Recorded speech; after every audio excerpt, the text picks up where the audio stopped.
देखिए, तेल भारत की सरजमी तक आ गया है, लेकिन गैस को लेकर बवाल भी चल रहा है और अफवाहें भी बहुत हैं। एक तस्वीर दिखाऊं मैं आपको, कानपुर से आई है। कानपुर में सिलेंडर भरवाने वालों की लंबी लाइन लगी हुई थी।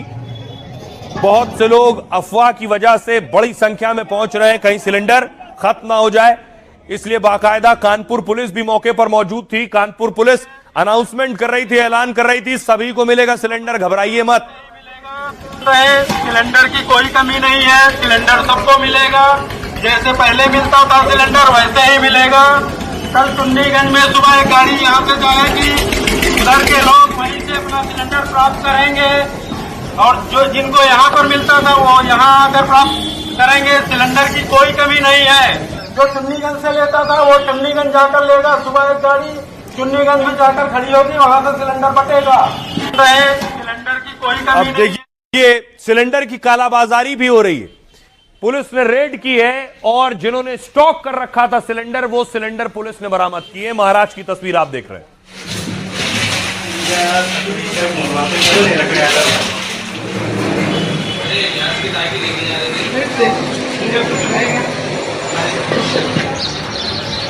ये जो आप देख रहे हैं, बहुत से रेस्टोरेंट होटल वाले घरेलू गैस का सिलेंडर कमर्शियल की तरह इस्तेमाल कर रहे थे, वहां रेड हुई है।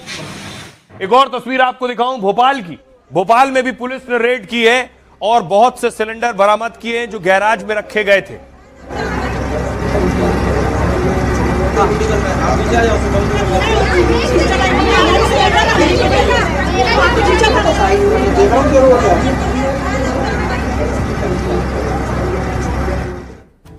अब देखिए, अलग अलग राज्यों में क्या हालात है। महाराष्ट्र, गैस सिलेंडर की कालाबाजारी करना बहुत महंगा पड़ रहा है लोगों को, क्योंकि देश भर में कई जगहों पर प्रशासन एक्शन में आ गया है। छापेमारी और सिलेंडर जब्त करने के साथ केस दर्ज हो रहा है। महाराष्ट्र के बीड में उन होटलों पर सख्त कार्रवाई की गई है जो मुनाफे के चक्कर में घरेलू गैस सिलेंडर इस्तेमाल कर रहे थे। 3 होटल संचालकों के खिलाफ आपराधिक केस दर्ज हुआ है। महाराष्ट्र के पंढरपुर में अवैध तरह से गैस सिलेंडर रखे गए थे, तभी प्रशासन ने गैरेज पर छापा मारकर सिलेंडर जब्त किए हैं। 8 घरेलू और 5 कमर्शियल गैस सिलेंडर कब्जे में लिए गए। इस मामले में एफआईआर दर्ज कर एक शख्स को गिरफ्तार किया गया है। वर्धा के देवली के 10 होटलों से 11 घरेलू सिलेंडर जब्त किए गए। जालना में कई होटल और रेस्टोरेंट पर प्रशासन ने छापे मारे हैं, क्योंकि यहां घरेलू गैस का कमर्शियल इस्तेमाल हो रहा था। प्रशासनिक टीम ने मौके से 9 घरेलू सिलेंडर जब्त कर लिए। मध्य प्रदेश, एमपी के भोपाल और इंदौर में भी कालाबाजारी रोकी जा रही है। गैस सिलेंडर की कालाबाजारी करने पर एफआईआर के निर्देश दिए गए हैं। इंदौर कलेक्टर से ने कहा है कि निगरानी के लिए टीमें उन्होंने बना दी हैं। हर टीम में 3-3 अफसर हैं जो शहर में औचक निरीक्षण करेंगे। गुजरात के सूरत में भी प्रशासन ने जांच टीमें बना दी। 21 टीमें बनाई हैं जो सिलेंडर कालाबाजारी की जांच कर रही हैं। कई जगह एनडीटीवी के कैमरे पर प्रशासन ने लाइव रेड भी मारी है। इन अलग अलग जगहों पर यह हाल था। अब सुनिए जरा आम लोग क्या कह रहे हैं इस पर।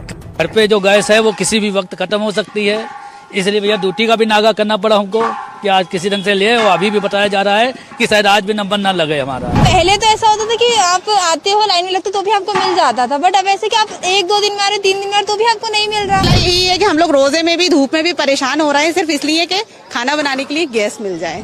बस इतना नहीं बता पा रहे कि किल्लत है या नहीं है, मिलेगा नहीं मिलेगा। आप लोग परेशान क्योंकि फोन नहीं उठा रहे ना ये लोग। सरकार से ये मांगेंगे भाई जल्दी से सुविधा मतलब देने को ना हमको, तब तक के अब रमजान का महीना है। कहते हैं कि मिल रही, आराम से मिल रही, 4 दिन से लौट रहे हैं लेकिन मिली नहीं अभी तक। तो हम कल आए थे, कल भी इन्होंने शटर गिरा दिया था, कल भी नहीं दिया इन्होंने, और आज भी ऐसे करे ड्रामा। लाइन में लगने के बाद भी सिलेंडर नहीं मिल रहा है। ये देखिए डीएससी नंबर है सबके, ये सैटरडे का है। नो डीएससी नंबर सब आया हुआ है, तब भी नहीं आ रहा है, सब ब्लैक हो रहा है। बुकिंग तो हो रखी है, मेरा 5-7 दिन हो गए, पर अभी सिलेंडर पहले घर पे पहुंचता था, अब सिलेंडर पहुंचा नहीं, इस करके आना पड़ा मेरे को। ऑनलाइन तो बुकिंग है सर, बाकी मिल नहीं रहा पर्ची। तो हमारा 27 तारीख को बुकिंग है। 7:30 पे लगा, पर्ची मिली नहीं है। गैर के बंदे घूम देते हैं वहाँ पर। सिलेंडर मिल नहीं रहे तो भरवा के रख ले। शॉर्टेज नहीं होनी चाहिए, क्योंकि ये घरेलू उपयोगी है, ये हर जन की उपयोगी है। ऑनलाइन की दुकान पैसे बुकिंग करवा रहे हैं, वो बुकिंग पे जाए तो बुकिंग नहीं हो रही है। लाखों करोड़ों लोग एक साथ बुकिंग कर रहे हैं, तो वो बुकिंग का जो सर्वर है वो बहुत स्लो काम कर रहा है, बहुत ज्यादा स्लो। लोगों की एक दिन में बुकिंग नहीं हो पा रही है, जिसके कारण से लोगों में और दहशत फैल गई है कि सिलेंडर मिलेगा या नहीं मिलेगा। बाकी सब आउटलेट्स पे अभी हम लास्ट रिजर्व पे हैं। अभी 2 दिन का स्टॉक है हमारे पास सिलेंडर्स का। अब उसके बाद क्या होगा अभी कुछ क्लैरिटी नहीं है। सिलेंडर की सप्लाई है वो भी ठीक अभी तक तो चल ही रही है। सिलेंडर वाला कुछ ऐसा भी बोल नहीं रहा कि कुछ ऐसी दिक्कत होगी। तक तो मुझे कोई नहीं है, जो लेके आता है मेरा डिलीवरी पर्सन वो बोला कोई दिक्कत नहीं। हाँ ये है कि वो दिन में नहीं आकर के वो रात में देके आ रहे हैं, जिससे लोग उससे परेशान ना करें। तकलीफ हो रही है लेकिन हो रहे हैं, आदमी लोग बढ़ा के काम कर रहे हैं। लोगों को आप सुन रहे हैं, लोग अपनी परेशानी का हाल बयां कर रहे हैं। दूसरी तरफ इस पर सियासत भी हो रही है। सियासतदान क्या कर रहे हैं? प्रोटेस्ट कर रहे हैं। तस्वीर देखिए जरा। आज पार्लियामेंट में भी प्रदर्शन की तस्वीर आई। राहुल गांधी खुद सिलेंडर के साथ बैठे थे।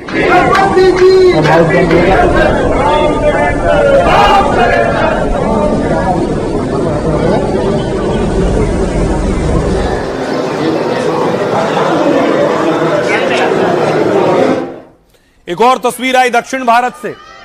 प्रदर्शनकारी सिलेंडर पर मातम मना रही थी महिलाएं।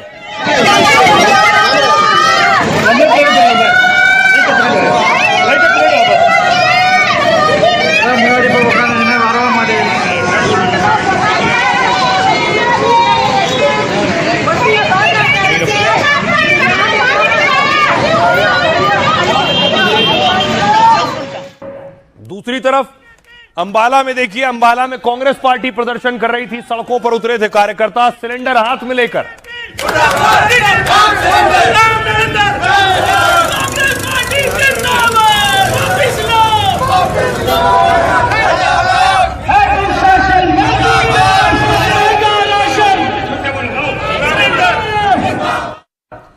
तो कांग्रेस कार्यकर्ता हाथों में सिलेंडर और चूल्हा लेकर प्रदर्शन कर रहे थे। राहुल गांधी क्या कह रहे हैं इस पर?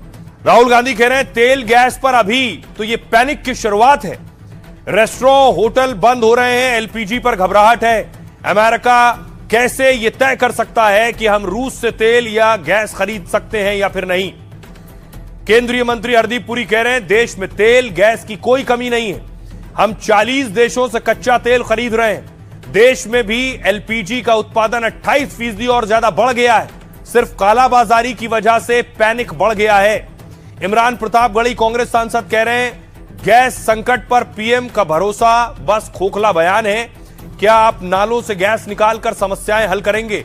नहीं तो फिर आम जनता कहां से एलपीजी भरवाएगी? अखिलेश कह रहे हैं बीजेपी के अच्छे दिनों का सिलेंडर खाली हो गया है। पहले लोग ऑक्सीजन सिलेंडर के लिए भटक रहे थे, अब रसोई गैस के सिलेंडर के लिए लोग परेशान हैं। हालात ऐसे ही रहे तो लकड़ी और उपले खोजने पड़ेंगे। गिरिराज सिंह कह रहे हैं कांग्रेस जैसी विपक्षी पार्टियां देश और लोकतंत्र की दुश्मन है। ये लोग संसद में गरीबों के पैसे का दुरुपयोग करते हैं और देश में सिर्फ भ्रम फैलाने का काम करते हैं। हमने मारामारी में भी और महामारी में भी हालात संभालते हैं थे, फिर भी हालात हमने संभाले। सुप्रिया सुले कह रही दुनिया एक बड़े संकट से गुजर रही है और जब पहलगाम हमला हुआ था उस वक्त तब भी विपक्ष सरकार के साथ खड़ा हुआ था। इस संकट के समय भी हम सरकार के साथ खड़े हैं। हम चाहते हैं कि सरकार ऑल पार्टी मीटिंग बुलाए।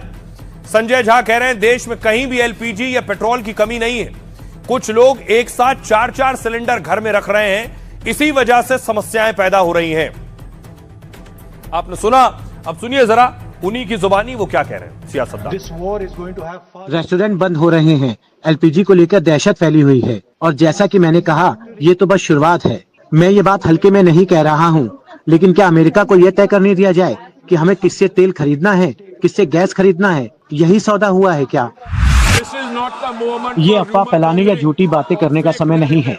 भारत इतिहास में सबसे गंभीर ग्लोबल एनर्जी दिक्कत से गुजर रहा है। फ्यूल सप्लाई हो रही है, घरों और खेतों के लिए गैस को प्राथमिकता दी जा रही है। एलपीजी प्रोडक्शन 28% बढ़ा दिया गया है। कंज्यूमर प्राइस मार्केट ट्रेंड और कॉम्पिटिटर की तुलना में बहुत कम रखे जा रहे हैं। स्कूल खुले हैं, फ्यूल स्टेशनों पर पेट्रोल मिल रहा है। भारत को एनर्जी वर्कर्स और देश के हित के पीछे एकजुट होना चाहिए। भारत सरकार के गलत फैसले की वजह से आज लोगों को लकड़ी पे खाना बनाना पड़ रहा है। घरों में भट्टी बनानी पड़ेगी, चूल्हे तैयार करने पड़ेंगे। जो कमी है, एलपीजी नहीं मिल पा रहा है, उपलब्ध नहीं हो पा रहा, उसकी पूरी जिम्मेदारी भारत सरकार और उत्तर प्रदेश सरकार की थी। ये दोनों अपनी जिम्मेदारी से भाग रहे हैं, उसकी वजह से ये इतना बड़ा संकट पैदा हुआ है। 2004 से 14 तक ही यदि आप देखें तो गैस की लाइन जो है एक एक महीने हुआ करती थी। गैस अमीरों का साधन हुआ करता था। और यदि मान लीजिए आपको लगता है कि कोई संकट है, उस संकट में भारत एक साथ एकत्रित होगा कि इस तरह से जो है पार्टीशन पॉलिटिक्स करेगा? आपको पता है कि कितने लंबे लाइन चल रहे हैं आजकल एलपीजी सिलेंडर के लिए। कुछ रेस्टोरेंट से कहा कि हमें जो कुछ हमें कुक करना पड़ता है उसके लिए हमें गैस नहीं है, इसलिए आपको शायद चाय मिल जाएंगे लेकिन डोसा नहीं। हमें ये किस्म की बातें हो रही हमारे देश में। ये सब एक भटकाने की और पैनिक क्रिएट करने की कोशिश है और मैं लोगों को यही कहूंगी कि प्रधानमंत्री श्री नरेंद्र मोदी जी में पूरा विश्वास रखें। कभी कांग्रेस की सरकार थी तो माननीय मोदी साहब किस तरह से बात करते थे, कैसे तालियां बजाते थे और किसको जिम्मेदार ठहराते थे। इस वक्त कौन जिम्मेदार है वो पहले तय करें। देश में कहीं भी एलपीजी का, पेट्रोल का कहीं कोई क्राइसिस नहीं है। थोड़ा बहुत जो समस्या आ रहा है, जो ये रूमर फैला रहे हैं, अफवाह फैला करके होर्डिंग करने का कोशिश कर रहा है। क्या हमारे फ्लोर ऑफ द हाउस में यही पेट्रोलियम मिनिस्टर ने नहीं कहा कि 72 दिन का हमारे पास रिजर्व है? तो अगर रिजर्व था तो इस तरीके की किल्लत क्यों पड़ रही है? तो ये सारी जवाबदेही के और चिंता का विषय है कि अभी तो रेस्टोरेंट्स और होटल्स का कारोबार ठप हो रहा है, फिर घरों में जो सिलेंडर हैं वो मिलेंगे नहीं, तो जनता क्या करेगी? क्या खाना पीना सब, फूड सिक्योरिटी, एनर्जी सिक्योरिटी तो प्रॉब्लम है, फूड सिक्योरिटी की भी दिक्कतें आएंगी। अब देखिए सवाल यह है कि अगर बहुत से लोग जिन्हें सिलेंडर नहीं मिल रहा है, वाकई गैस नहीं मिल पा रही है, तो उसका विकल्प क्या है? लोग क्या कर रहे हैं? ये आप देख रहे हैं इंडक्शन की बिक्री बढ़ गई है। इंडक्शन चूल्हे ऑनलाइन भी खरीदे जा रहे हैं और लोग जाकर दुकानों से भी खरीद रहे हैं। दिल्ली की तस्वीर आप देख रहे हैं।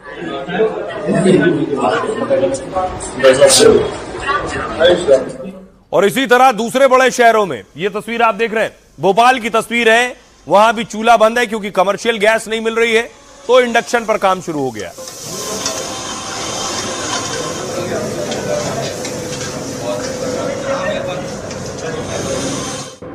अब देखिए एलपीजी के कई विकल्प हैं। बहुत से एक्सपर्ट्स क्या कह रहे हैं और बहुत से लोग उसे अपना भी रहे हैं, क्योंकि परेशानी और समस्या कभी भी कहीं भी आ सकती है। इंडक्शन कुकटॉप इसे कहते हैं। इंडक्शन कुकटॉप आज के दौर में बहुत लोकप्रिय भी है। यह बिजली से चलता है, जिस पर रोटी सब्जी बन सकती है। किचन में ये एलपीजी का सस्ता और आसान विकल्प है। आधे घंटे तक खाना पकाने में 1 यूनिट बिजली लगती है इसमें। कई ई कॉमर्स प्लेटफॉर्म पर भी इसकी बिक्री कई गुना बढ़ गई है इस वक्त। अगला है सोलर कुकर। सोलर कुकर में धूप से खाना पकाया जा सकता है। इसमें चावल, दाल और सब्जी बनाई जा सकती है। एक बार निवेश करेंगे तो गैस, बिजली कुछ नहीं लगेगा इसमें। यह है इलेक्ट्रिक प्रेशर कुकर। यह बेहद कम बिजली की खपत पर काम करता है। इसमें भी चावल, दाल और सब्जी बनाई जा सकती है। इसमें खाना बनाने में 1.25 घंटे में 1 यूनिट बिजली लगती है। या फिर छोटे शहरों में, गांव में, ग्रामीण क्षेत्रों में खाना पकाने का सबसे अहम इंतजाम, जिस पर खाना बनाना सस्ता होता है। और कहते हैं कि क्योंकि चूल्हे पर खाना कंडे या उपले और लकड़ी से बनता है। गांव में तो आसान है, लेकिन शहर में छत पर चूल्हा रख सकते हैं। ये कुछ उपाय हैं। सुनिए जरा एक्सपर्ट्स क्या कह रहे हैं। एक से बात साहब, 50 से लेकर 74 दिन का आपने ऑयल स्टोर कर रखा है, कम से कम 30 दिन की आपने गैस कर रखी है। आपने अभी वो 24 एंटिटी से 40 कर दी। रशिया से आपने ऑयल खरीदना कभी बंद नहीं किया, इतना प्रेशर आने के बाद भी। हाँ, अब ये इवॉल्विंग सिचुएशन है, ये किसी ने नहीं सोचा था स्टेट ऑफ हॉर्मुज ब्लॉक। तो ये इंटरनेशनल प्रॉब्लम है। मुझे लगता है आज की तारीख में हम बहुत बेटर प्रिपेयर्ड हैं, मगर ये कभी भी नहीं होता कि इससे कुछ नहीं करते थे। 4 चीजें और करने की जरूरत है। हमें अभी और ऑयल की एंटिटी को एक्सप्लोर करें। हम रशिया से और ज्यादा ऑयल लें और मिडिल ईस्ट हो सकता है 1-2 महीने तक के लिए बंद रहे। ये सोचना कि ये प्रॉब्लम दूर जल्दी हो जाएगी, नहीं होगी। दूसरा, कहीं ना कहीं बात हो रही है खर्क आइलैंड और अबू मूसा आइलैंड लेने की। हो सकता है अमेरिका इसको खोल ले, पर मुझे लगता है कि इसके खुलने के चांस नहीं है। दूसरा, जो गैस है, वो जो हमारे डोमेस्टिक टर्मिनल है उनमें गैस बढ़ाएं, क्योंकि बाहर से गैस मिलनी मुश्किल है आज की तारीख में। अब देखिए गैस और तेल के हालात क्या है, मैंने आपको बताया। देश में स्थिति बिल्कुल सामान्य है। सरकार का यह दावा है कि अफवाह ज्यादा है, लेकिन ईरान क्या कह रहा है? ईरान कह रहा है वो कोई भी जहाज निकलने नहीं देगा, तेल के जहाज, जितने जहाज फंसे हुए हैं। और ईरान का कहना है वो तेल के दाम $200 कर ही मानेगा। ये सारे जहाज फंसे हुए हैं, आप देख रहे हैं। हॉर्मुज स्ट्रेट में लाइन से आपको जहाज दिखाई दे रहे हैं, दूसरे देशों के जहाज हैं जो खड़े हैं, इंतजार कर रहे हैं कई कई दिनों से।